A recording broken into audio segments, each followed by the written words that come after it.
Top quality और consistent performance के लिए सिर्फ सिल्वर पंप नाम याद रखना।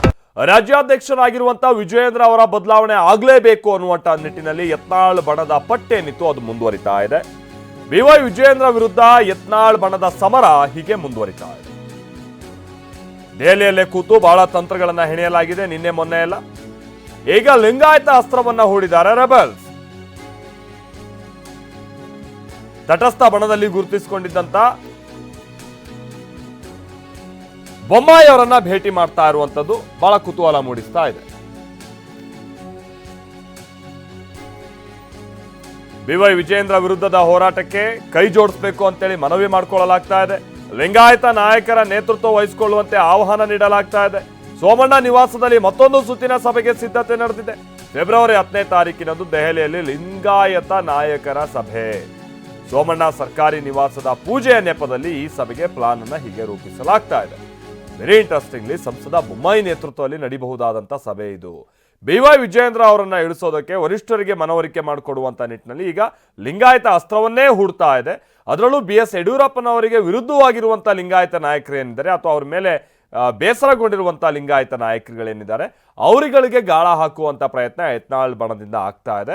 ಅದರ ಮುಂದುವರೆದ ಭಾಗ ಅಂತ ಅಂದರೆ ಕೇಂದ್ರ ಸಚಿವರಾಗಿರುವಂಥ ಸೋಮಣ್ಣ ಅವರ ಸರ್ಕಾರಿ ನಿವಾಸದ ಒಂದು ಪೂಜೆಯ ನೆಪದಲ್ಲಿ ನಾಡಿದ್ದು 10ನೇ ತಾರೀಕು ಬಹಳಷ್ಟು ಮಂದಿ ನಾಯಕರುಗಳು, ಅದರಲ್ಲೂ ಲಿಂಗಾಯತ ನಾಯಕರುಗಳು, BJPಯ ಲಿಂಗಾಯತ ನಾಯಕರುಗಳು, ಅದರಲ್ಲೂ ವಿಜಯೇಂದ್ರ ಅವರ ವಿರೋಧಿ ಪಾಳ್ಯದಲ್ಲಿರುವಂಥ ನಾಯಕರುಗಳು ಒಂದು ಭೇಟಿಯಾಗೋದಕ್ಕೆ ಪ್ಲಾನ್ ಮಾಡ್ತಾ ಇದ್ದಾರೆ ಅನ್ನುವಂಥದ್ದು ಗೊತ್ತಾಗ್ತಾ ಇದೆ. ಬೊಮ್ಮಾಯಿ ಅವರನ್ನ ನಿನ್ನೆ ಕರ್ನಾಟಕ ಭವನಕ್ಕೆ ಹೋಗಿ ಭೇಟಿಯಾಗಿದ್ರಲ್ಲ, ಇದರ ಉದ್ದೇಶ ಅಂತ ಅಂದರೆ ಮುಂಬರುವಂಥ ದಿನಗಳಲ್ಲಿ ಇಂಥ ನಡೆಗಳೇನಿರುತ್ತೆ ಆ ನಡೆಗಳ ನೇತೃತ್ವವನ್ನು ವಹಿಸ್ಕೊಳ್ಬೇಕು ಅನ್ನುವಂಥ ಮನವಿಯನ್ನು ಕೂಡ ಮಾಡಿಕೊಳ್ಳಲಾಗಿದೆ ಅನ್ನುವಂಥದ್ದು ಗೊತ್ತಾಗ್ತಾ ಇರುವಂಥ ಸಂಗತಿ. ಈಗ ಆಲ್ರೆಡಿ GM ಸಿದ್ದೇಶ್ವರ ಅವರಿದ್ದಾರೆ, ಯತ್ನಾಳ್ ಅವರಿದ್ದಾರೆ, ಹಾಗೆ ಕೆಲ ಲಿಂಗಾಯತ ನಾಯಕರುಗಳು ಈ ಬಣದಲ್ಲಿದ್ದಾರೆ. ಅದರ ಮುಂದುವರೆದ ಭಾಗವಾಗಿ ಮತ್ತಷ್ಟು ನಾಯಕರುಗಳನ್ನು ಸೆಳೆಯುವಂಥ ನಿಟ್ಟಿನ ಒಂದು ಪ್ರಯತ್ನ ಶುರುವಾಗ್ತಾ ಇದೆ.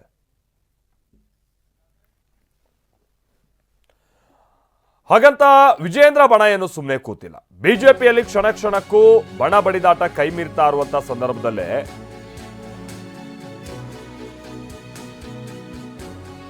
ಯತ್ನಾಳ್ ಬಣಕ್ಕೆ ತಿರುಗೇಟು ನೀಡೋದಕ್ಕೆ BY ವಿಜಯೇಂದ್ರ ಅವರ ಬಣ ಕೂಡ ಸಜ್ಜಾಗಿದೆ. ಫೆಬ್ರವರಿ 12ನೇ ತಾರೀಕಿನಂದು ಸಭೆ ನಡೆಸೋದಕ್ಕೆ ವಿಜಯೇಂದ್ರ ಬಣ ನಿರ್ಧಾರ ಮಾಡಿದೆ.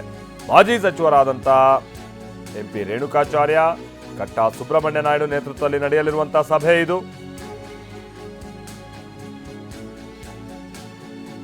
ಮಾಜಿ ಸಚಿವರು ಹಾಗೆ ಮಾಜಿ ಶಾಸಕರ ಸಭೆಗೆ ನಿರ್ಧಾರ ಮಾಡಲಾಗಿದ್ದು, ಬೆಂಗಳೂರಿನಲ್ಲಿ ಸಭೆ ನಡೆಸಿದಂತ ಬಳಿಕ ಹೈಕಮಾಂಡ್ ಬಳಿ ತೆರಳೋದಕ್ಕೆ ಸಿದ್ಧತೆ ಮಾಡಿಕೊಂಡಿದ್ದಾರೆ.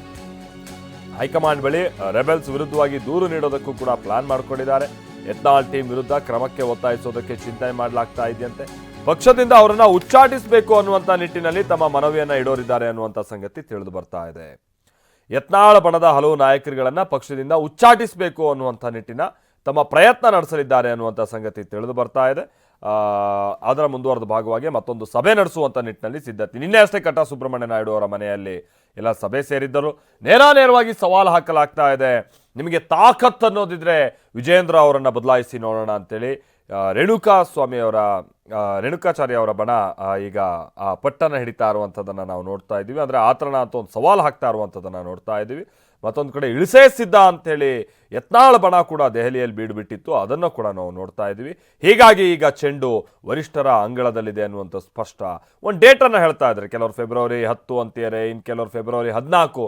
ನೋಡ್ತಾ ಇರಿ, ಒಂದು ಒಳ್ಳೆ ಸುದ್ದಿ ಬರುತ್ತೆ ಅನ್ನುವಂಥ ರೀತಿಯಾಗಿ ಯತ್ನಾಳ್ ಬಣ ಒಂದು ಕಡೆ ಡೇಟ್ ಕೂಡ ಹೇಳ್ಕೊಂಡು ಓಡಾಡ್ತಾ ಇದ್ರೆ, ಇನ್ನೊಂದು ಕಡೆ ಅದಕ್ಕೆ ಮುಂಚಿತವಾಗಿಯೇ ಒಂದು ಸಭೆ ನಡೆಸಿ ಒತ್ತಡ ಹಾಕಬೇಕು ಅನ್ನುವಂಥ ನಿಟ್ಟಿನಲ್ಲಿ ರೇಣುಕಾಚಾರ್ಯ ಬಣ ಕೂಡ ರೆಡಿ ಆಗ್ತಾ ಇದೆ.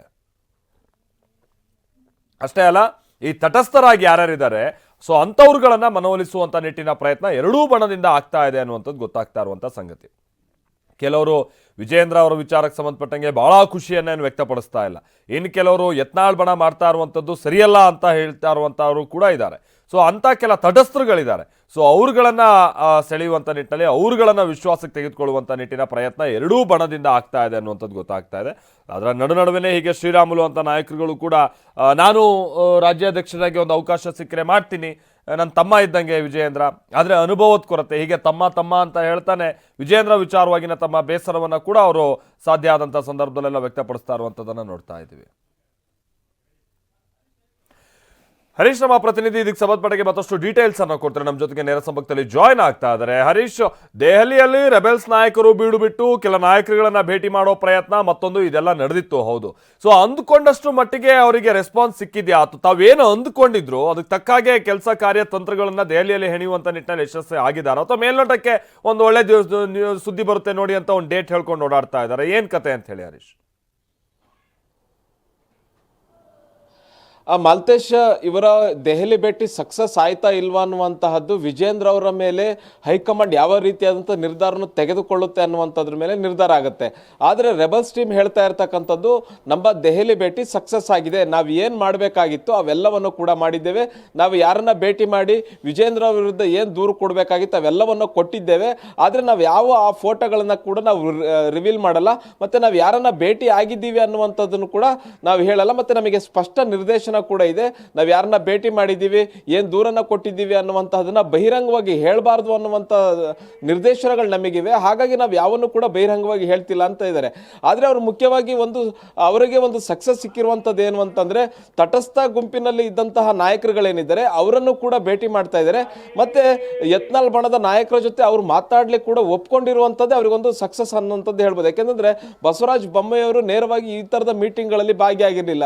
ನಿನ್ನೆ ಯತ್ನಾಳ್ ಬಣವನ್ನು ದೆಹಲಿಯ ಕರ್ನಾಟಕ ಭವನದಲ್ಲಿ ಭೇಟಿಯಾಗಿ 1 ಗಂಟೆಗಳ ಕಾಲ ಚರ್ಚೆಯನ್ನು ಮಾಡಿದ್ದಾರೆ. ಮತ್ತೆ ಇವರು ಭೇಟಿ ಆಗೋಕ್ಕಿಂತಲೂ ಮುಂಚೆ ನಾವು ಈ ಬೊಮ್ಮಾಯಿ ಅವ್ರನ್ನ ಭೇಟಿ ಆಗ್ತೀವಿ ಅನ್ನುವಂಥದ್ದನ್ನು ಕೂಡ ಮಾಧ್ಯಮಗಳಿಗೆ ಹೇಳಿರುವಂತಹದ್ದು. ಅಂದ್ರೆ ಎಲ್ಲ ಒಂದ್ ಕಡೆ ತಟಸ್ಥ ಬಣದ ನಾಯಕರನ್ನು ಕೂಡ ತಮ್ಮ ಜೊತೆಗೆ ಸೇರಿಸಿಕೊಂಡು ತಮ್ಮ ಬಣವನ್ನ ಹಿಗ್ಗಿಸ್ಕೊಳ್ತಾ ಇದ್ದಾರೆ. ಮತ್ತೆ ವಿಜೇಂದ್ರ ಅವರ ವಿರುದ್ಧ ಒಂದು ವೇದಿಕೆಯನ್ನು ಸೃಷ್ಟಿ ಮಾಡ್ತಾ ಇದ್ದಾರೆ.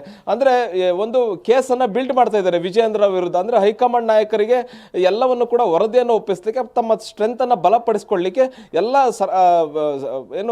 ಎಕ್ಸರ್ಸೈಸ್ ಮಾಡ್ತಾ ಇದ್ದಾರೆ.